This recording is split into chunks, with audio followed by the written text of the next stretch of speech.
In this video, I'm going to be showing you how you can turn off comments on TikTok.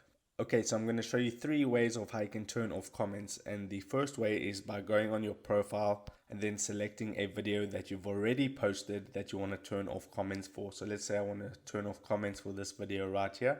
All I would need to do is tap on those 3 horizontal dots on the right hand side of the video, and then you can see on the far right it says privacy settings. Tap on that, and then you can see allow comments. If I toggle that down, the comments will now be turned off for this specific video.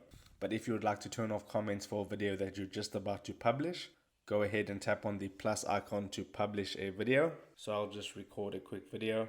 Tap on the tick mark, then you can add all your effects and so on. Tap on next, and then you can see one of the options there is allow comments. Toggle that down and the comments will be turned off for that video.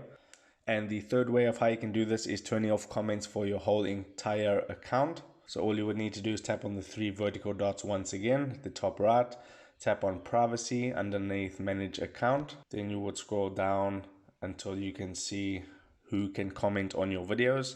Tap on that, and then you would select no one. Now comments will be turned off for your whole entire account. So that is how you would turn off comments on TikTok. If this video helped you out, make sure to hit the like button and subscribe for more. Take care.